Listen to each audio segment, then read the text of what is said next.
Hello, everyone. Welcome to the Arcaro Insights podcast. So we have a new guest today. We're going to welcome a good old friend of mine, Garrett Forsythe. So it's really a great pleasure to have you on, Garrett. How are you doing today? You. Doing very good. Thanks. Thanks for having me, Mark. So if it's okay with you, I just wanted to have a chat on what you think about the role of coaching leaders in organizations, particularly in the areas of culture and trust. And behaviors that they should exhibit.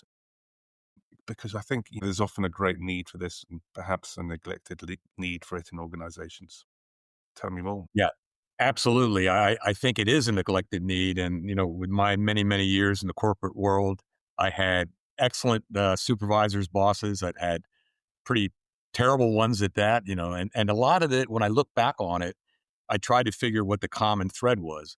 And the common thread with the good ones was things like emotional intelligence, communication, the ability to know strengths and weaknesses and not to beat up somebody for their weaknesses, but to work around them and how to play to their strengths. There's just so many basic skills that technical people typically don't get in an education, and you learn on the job.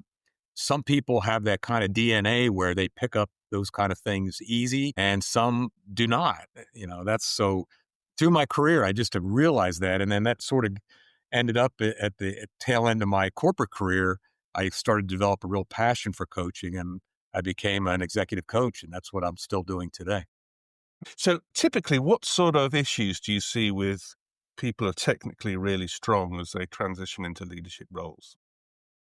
Boy, that's a tough one. And again, I think it depends. There's kind of a DNA part of it, and there's kind of a learning part of it. I think there's things that people can learn that sometimes you say, hey, that's just the way I'm built. That's just who I am. And that's an excuse. I think emotional intelligence is probably the key thing that if people spend some time and think about, and just some basic things like there's a thing called the amygdala hijack. When something happens to us, that sense goes through the part of the brain called the limbic system, and we get emotional before we get rational. And most people have trouble sometimes controlling that part of their brain. And it's just a basic skill. Can you learn it? Sure, you can. Some people have a natural ability. They're calmer. They're more patient. They take a pause. They take a deep breath. They don't just react. Others react. I remember having one boss who just was a react type of guy. And I saw him chew people out, and people would just walk away with the tail between the legs. And I'm thinking, why would you do that? You're killing your own organization. You're basically committing sabotage to yourself. So I think some of it is that. Some of it is, again, learn. Some of it's personality related, understanding yours and understanding those around you. And how do you perceive information? How do you process that information? And then how do you react to that information? The amygdala hijack did serve us well 2 million years ago when we were on the Yeah, savannah plains and saw a flash of something yellow moving at speed. absolutely. A bit of fast thinking was required then to move. But it's beginning to understand some of the basics of how our brains work, and that can make us better people in the workplace, and to recognize that hijack coming and name it, take a pause, and move on. No, absolutely. I think there's people that need to learn at a young age what some of those concepts, basic concepts are. I didn't learn about it till I was probably in my 30s. So, just the fact that counting to three, taking a pause, thinking before you speak, those are basic things that some people have naturally. Others never learn it in their 60s and 70s. So why do you think these type of issues are often so neglected in the workplace? Yeah, I think, again, some of the basic training for everybody should be on emotional intelligence, for example. Do you have competency personally to both be self aware and understand where you're at, what's around you? And then can you manage that? Or do you have the self management skills to manage yourself? Most people struggle with that through their whole life. That's something that's just a basic that unfortunately I don't think people are made aware of what that really is. Classically, in the industries that you and I have known, which are populated by technically brilliant people, And they Mhm. typically rise to the top because they know more answers than others. They're defined as being the person to go to who has the expertise. Their claim to fame, their expertise was all about knowing the answers themselves. Correct. But Yep. when you get to a leader, just being the know-it-all isn't going to make you a leader. You've got to develop the skill of getting the answer from the team, because the best answer is in the room and it may not be with you. It probably isn't with you as a leader. So what techniques do you use to try to get people to behave like that? Wow. And my typical coaching client has been that person making the transition from a technical expert to their first managerial job. And one of the things we go through is understanding what's the difference between leadership and management even. When you're leading a team, you may know the answer, but you're not the one really that should come right out with that answer. You want to draw all that out from your team and understanding what's the difference between managing something and leading something. And there's, very discrete differences in leading and managing that are very important. So typically someone who's strong technically who gets promoted, they just jump in the job. They don't really think through what investment should I do on self development? What podcast should I listen to? What books should I read? What mentors should I try to find? Fortunately for me, when I transitioned from an engineer to a lab supervisor job where I had 10 people reporting to me that I hadn't had direct reports before. I had someone pull me aside and start that mentoring process. Very, very valuable part of my career development. If I had not had that, I would have made many more mistakes than I already made. I made mistakes, but typically none of them were fatal mistakes or critical ones. But it was a learning period. Most technical leaders have to learn through that first transition, and it's critical that they have some coaching, some mentoring, some people working alongside of them. So you mentioned a couple of times the difference between managing and leading. For the listener of this podcast, we're giving you, 3 or 4 key takeaways to help them have a mental model what's the difference between a manager and a leader. Yeah, typically when you get into a low-level managing job, you have both leadership and managing responsibilities. The managing responsibilities are making sure things are efficient and effective with what you have responsibility for. Managing cost, managing production, managing specifics of the job to meet a kind of a predetermined outcome. Leading is a whole different, thing where you're setting vision, you're setting culture, you're setting behaviors that are acceptable and not acceptable. It's a little harder to wrap your fingers around some of those skills. They call them soft skills. I think that's probably a bad term. I use that term myself, but they're skills that, communication, the behavioral thing, the listening skills, those kinds of things that typically as a manager, you're reacting from one thing to the next and you're not really thinking through necessarily the effects of your behavior. Whereas a good leader is always thinking ahead, always thinking that they see things before others see them. They process things that others haven't thought about yet. So there are different skill sets and there's ways to learn that. There's actually some good literature that go through the very specifics of what managing is, what leadership is, and what are the subtle differences between the two. Maybe we can just pick up on some of those that you mentioned. You talked about setting the culture. Mhm. My understanding of culture is an emergent property. It comes as a result of people interacting with each other. Correct. So, what are the skills or the techniques that a leader can use to influence how that culture emerges in an organization? Yeah, that's a really big question. And I think leaders that are good at this that I've seen, they recognize that everything they do is under a little bit of a microscope, well, not a little bit, a real microscope, that their behaviors are being modeled. The way a leader behaves often is the way an organization behaves. So if a leader is they're interrupting all the time or barking orders out, the rest of the organization will take on that kind of DNA. If a leader is a little more introspective, a leader catches people doing things right, for example, instead of just finding mistakes, a good leader takes every mistake that's being made and processes it in a way. Some mistakes are good mistakes. Some mistakes are bad mistakes. If someone knows better and does something because they're just being obstinate or being not thinking through what they're doing, sometimes there's going to be a need for some corrective action. On the other hand, who takes a mistake, that's okay. That That could be built on, that could be, I wouldn't say necessarily forgiven, but it can be, processed in a good way as a learning experience for that person. Interesting. We used to talk in DuPont when we were together about felt leadership in this context. Yes. And I think one of the specific areas of culture development and change where we saw leaders having an impact, clearly in our DNA in DuPont, was safety culture. Yes. Yes. Can you give me, maybe thinking about that, to give some more specific examples to the listener about how a leader can influence an organization to generate a culture change, perhaps more so with the focus on safety? Yeah, that one's actually pretty straightforward and fairly easy.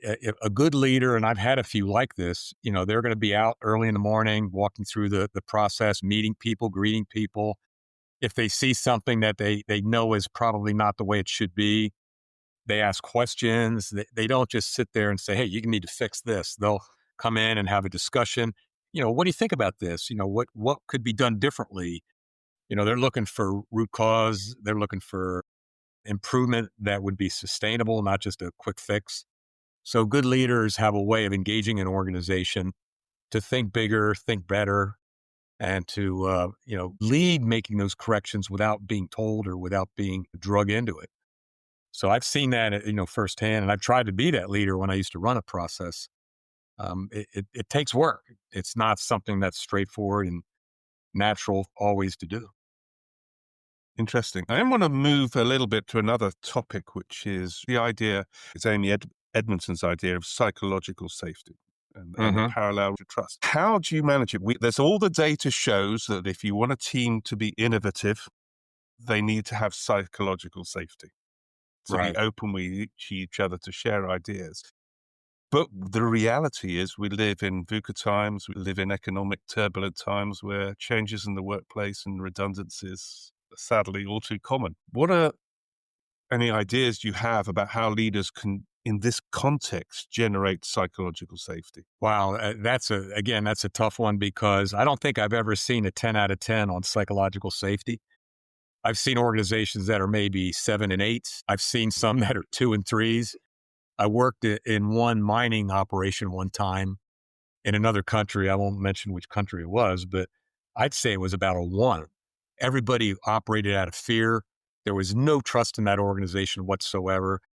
We found that they were hiding safety incidents. I mean, literally, the managers were, opening the gate door and sneaking people off the site that had been injured so that they wouldn't be recordable injuries. Unbelievable things. So, from a psychological safety, there are things leaders can do to make it at the higher end of that.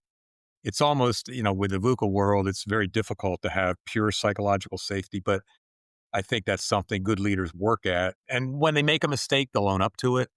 And I think that helps a lot when it comes to trust. Leaders that show some vulnerability, show that, hey, I don't have all the answers. I'm going to make a mistake. I'll fess up. And, I understand that we're all going to make mistakes. The question is, how serious and how premeditated was that mistake? Trust, though, is a tough one because trust can be broken so easily. And to rebuild trust is very difficult. So people that say, oh, you can rebuild trust, fairly easily, I don't buy that.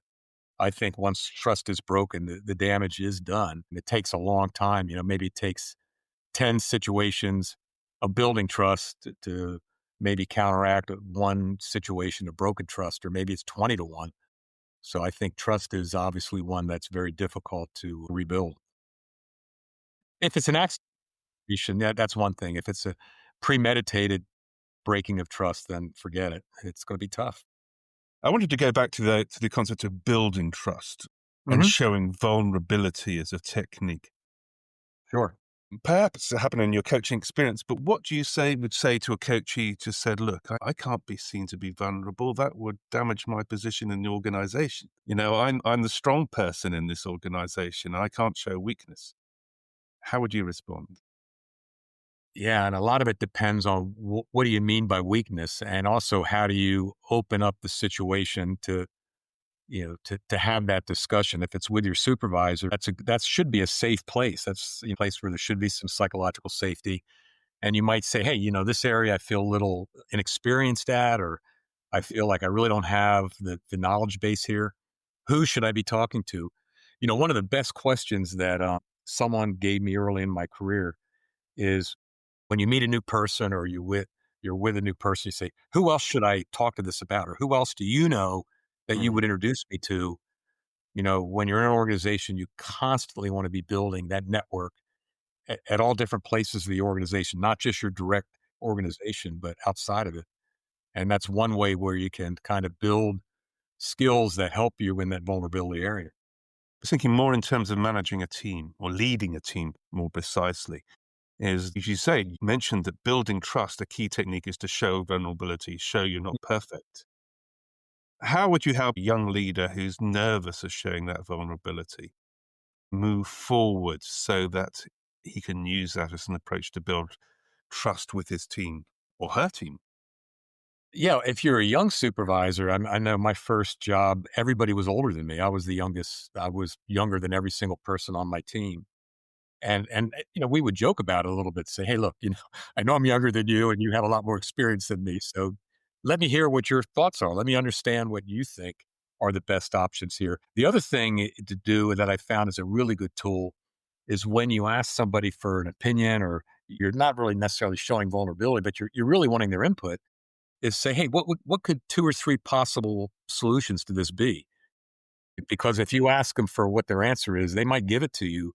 But again, you don't have anything to compare that to, and you don't know how much they've really thought about it. So you'd say, "Hey, there's probably two or three ways we could go about this. What do you think some of them could be?" And I found that to be a very good tool to help, get a conversation started and not locking in to necessarily, if they say something and you don't like it as a possible suggestion, you have to reject it.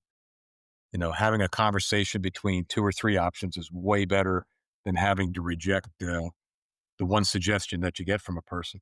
And it's naturally very human. I mean, that's interesting. Mhm. Engaging in conversation. I mean, I suppose a very related question about psychological safety is organizations are realizing increasingly that we are in a VUCA world, not a LAMO world. Not the old, we used to believe that you could be linear, anthropocentric, mechanistic, ordered, and you would use rigid, sort of Tayloristic type management systems of plan, command, and control. And organizations are waking up to the need that they need to be more adaptive in their approach. What advice would you give to an organization or a leader in how to make that transition from a sort of more Tayloristic, barking order type leadership style to a more adaptive style? Yeah, I think it goes back a little bit to what we were just talking about. I think if you have an organization and you're looking through possible scenarios that might happen in a VUCA world, having options is usually a good thing. So you don't want to necessarily lock into option A. You want to have, okay, we have three different options here that we might want to consider. We'll probably start down the path of A, but whenever we see some data or some indications that that may not be the right path, hey, let's talk it through. We might switch to B. Yeah. And this again gets to the emotional intelligence question where there's a competency in social situations that people need to have. They need to understand how to be a relational manager, understanding if someone suggests a crazy idea, not to dismiss it right away, not insult it, which I've seen bosses do that. That's stupid. That's a dumb idea. That's the worst thing you could do to shut a person down in an environment where things are volatile and things are uncertain. Having social awareness and know how to manage relations in a group without shutting down people unnecessarily. If someone's being disruptive, sometimes you have to be straight and you have to be a little more direct, but there's a way even to do that. So I think having a place where you can have a safe discussion on alternatives, understand scenario planning better, understand, again, root cause analysis, some of these basic skills that you can, lean back on from your technical training can be a really good tool in situations like this. But I suppose classically in a LAMO plan and command type organization, people expect to receive orders. So their default behavior is wait for the next order before I do anything. Right, right. One of the techniques for the leader can operate is simply give the team a challenge and walk away. Just give a high level vision mission. This is what we're operating. And then, shush, do not say a word. And that's very, very challenging for the leader in the transitioning role to leave the team on their own to figure it out and what they do. But I think it's one of the critical behaviors that you have to do, because as the organization realizes there is not another order coming, there is not another set of instructions on how to do the task. Ownership of solving the task now rests within the team. That is a critical part of the transition in towards adaptive leadership. No, for sure. And I think good leaders who do that and at the right time and the right place, again, Yeah. the team has to be capable and have the skill sets to do that. What you'll see is a peer leaders, kind of standing up in that situation. It's a good way to find out who your future leaders are and see who will stand up and help that group to facilitate, to help coalesce ideas. I've seen that work, and I think in today's world, and again, the generational differences make a difference here too. We haven't really talked about that at all, but the millennials will act differently than a Gen Z or a Gen X, and there really is a whole study there as well. I think the other thing is the cultural situation that you're in. There's the Gerd Hofstede cultural assessment tool that is really interesting. That'd be a whole discussion for another day of Yep. how each culture has aspects that they can be kind of defined with, where people will either naturally have these conversations or everybody will clam up and everybody will be afraid to kind of be the one to speak out because one, it's not culturally the way things are done.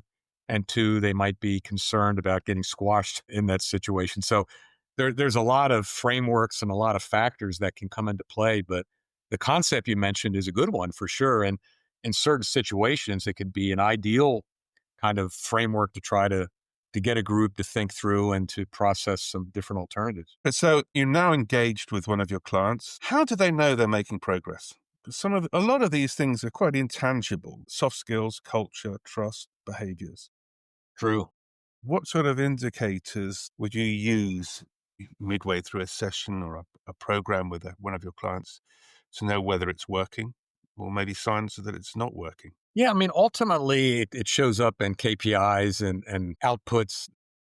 There's probably leading indicators and there's probably lagging indicators here. Some of the leading indicators would be turnover within a group. There's a lot of talk today about quiet quiet quitting and things like that. You can measure that, and it's a little harder to see. It typically takes a third party to come in because the group themselves might not all see it. But some of the leading indicators could be things like new ideas, concepts of if you're running a production unit, for example, are you on time? Are you adhering to a schedule? Is your schedule set where you're not changing it all the time because people are communicating? You can sense a little bit of a cohesiveness factor there in an organization, and especially, when I go into organizations when I was doing external consulting, I could feel it because I know what good looked like just kind of through experience. But if you're looking for true metrics, it can be a little harder. I think you have to decide what is important for your organization. Two, you have to have buy-in from the organization that those really are your KPIs. They're really the ones that you together are agreeing to, that this is the way we'll measure our own performance. And then the other way is through surveys. Sometimes you can do physical surveys, paper surveys, or online surveys. A lot of organizations don't like to do that because they feel, one, it's still too touchy-feely, and two, they may not even want to know the real results of that survey. But surveys, they can be informal or they can be formal, can be helpful to know what the organization's really feeling and thinking. Interesting. So looking ahead, what do you think are going to be the most important skills for leaders of the future? You mentioned a bit about the generational changes. AI is on the way. It's Right. becoming more and more impactful in our lives. So in that context, what would you be giving more emphasis now than you have done in the past in coaching leaders? Well, one of the things I've noticed with the younger generation is they don't live to work; they work to live. So there is a difference. People will bounce jobs more. And when I started off, we kind of expected to work for one company or two companies our whole career. Nowadays, even the Gen X's I see and some of the millennials will be popping jobs. If they don't like a situation, they don't like the culture, they'll leave. And it's often been said people don't quit companies and people don't quit jobs, people quit bosses. So when there is turnover in a company, you have to look at the group and see is the supervisor, the boss, the leader part of that problem. So I think some of the skills we talked about, emotional intelligence skills, communication skills, basic leadership skills, they're almost going to become more crucial because in my generation, when I got out of college and started working the first 10, 20 years, you pretty much had to deal with bosses that were command and control and ordering things around. And that was just part of the culture back then. That's not part of the culture now.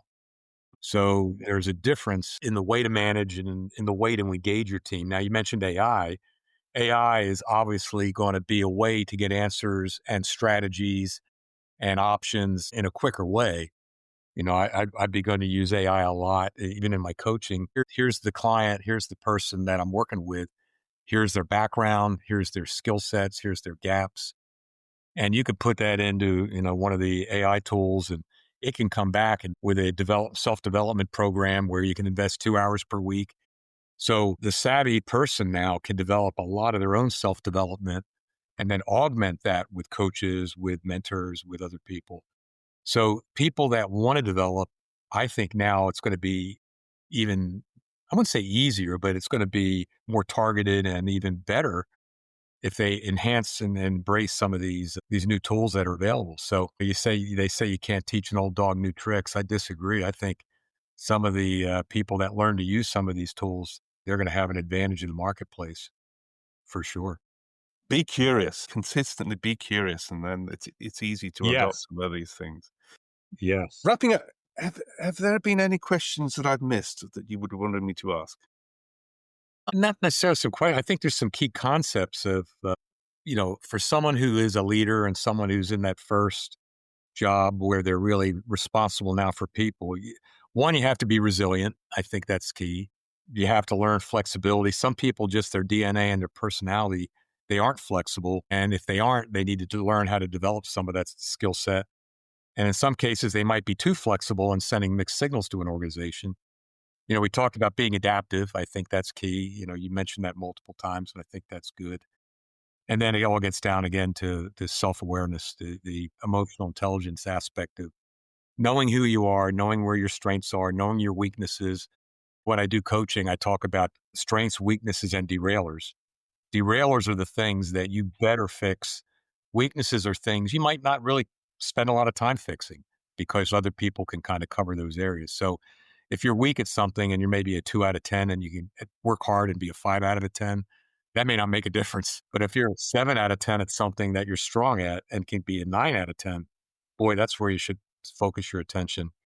And if you have a derailer, which means you may not even be aware what that derailer is, you might need a third party to help bring that out or make you aware.